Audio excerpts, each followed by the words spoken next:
It's late.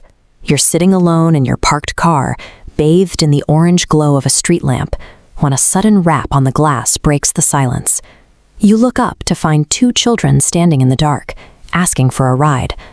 Everything in your human nature tells you to unlock the door and help them, but beneath that instinct, your stomach drops. A primal, overwhelming wave of panic washes over you, screaming a single irrational command: run. Then the light shifts, and you see why. The children look completely ordinary, except for their eyes. There are no pupils, no irises, no white showing at all, just two pools of pure, featureless black. These are the black-eyed children.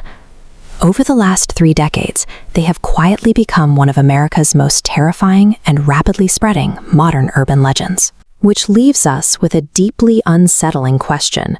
Is this just a modern ghost story spun in the dark corners of the internet? Or is there a genuine, unexplainable phenomenon preying on people around the globe? To understand how this nightmare took hold, we have to go back to the beginning, the exact origin point. Spring 1996, Abilene, Texas. A local journalist named Brian Bethel was sitting in his parked car, casually filling out a check to pay his cable bill. He was completely alone. The parking lot, sitting just outside a local movie theater, had largely emptied out for the night.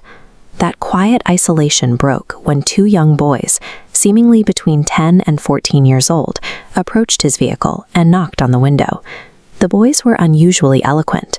The older one spoke up, politely explaining that they had just seen a movie but had run out of money. He asked if Bethel could give them a ride home so they could get cash from their mother, but the details didn't line up. The boy named the movie they supposedly just watched, but Bethel knew that specific film hadn't played at that theater in years. Bethel's mild confusion quickly spiraled into a profound, suffocating terror. The boys weren't acting like lost kids anymore. They stood rigidly by the glass, firmly insisting that they needed his verbal permission to get into the car. The polite request shifted into a demand.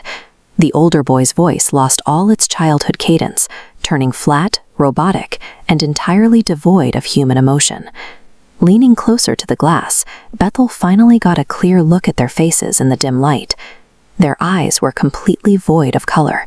No whites, just empty, black pits staring back at him. Survival instinct took over. Bethel violently threw his car into gear, slammed on the accelerator, and sped out of the parking lot. He hadn't even gone a full block before he checked his rearview mirror. The glow of the theater lights illuminated an entirely empty street. The boys had vanished instantly. Shaken by what he had seen, Bethel documented his experience and posted it onto an early internet message board. He thought he was just sharing a bizarre personal encounter.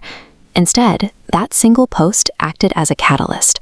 Almost overnight, similar reports began appearing from witnesses all over the world. As hundreds of these reports appeared, they shared a striking consistency.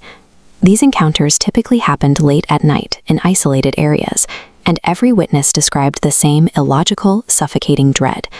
But the most defining trait was a strict operational rule. These entities appeared physically incapable of crossing a threshold, whether into a car or a home, without explicit verbal permission from the person inside. Witnesses who ran away lived to tell their stories. But one incident from rural Vermont illustrates what can happen when that threshold is breached. An elderly couple was asleep in their home, isolated in the countryside during a severe winter snowstorm, when they were awakened by a heavy knock at their front door. Standing on their porch were a young boy and girl, shivering in the cold. Seeing children trapped in a blizzard, the couple made a catastrophic mistake. They opened the door and invited them inside for shelter. The moment the children crossed the threshold, the indoor temperature plummeted. The family cat began hissing and aggressively lunging at the visitors. Realizing something was deeply wrong, the terrified couple forced the strangers back out into the snow, but the damage was done. In the months following the encounter, the couple suffered a rapid onset of unexplainable illnesses that led to their deaths, leaving investigators to wonder exactly what followed those children through the door. So, what exactly is happening here? How investigators explain hundreds of nearly identical reports scattered across entirely different continents? Skeptics lean on 2 theories. The first is that this is a massive digital urban legend, a case where people map their own creepy experiences onto a famous story. The second is a psychological illusion. When you are alone in the dark and already afraid, your brain can misinterpret shadows and reflections as something monstrous. On the other side, paranormal researchers point to far darker explanations. They argue these might be demonic entities, bound by ancient folklore rules requiring an invitation to cause harm. Others suggest they are interdimensional beings, like the jinn of ancient mythology, masquerading as human children. Yet, despite decades of stories, we have to look at the hard facts.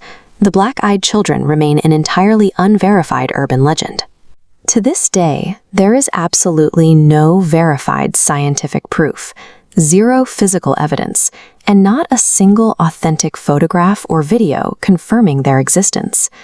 But human fear doesn't always rely on scientific proof. So if you ever find yourself alone at night and you hear a quiet, polite knock on your door, it's probably best to just keep it locked.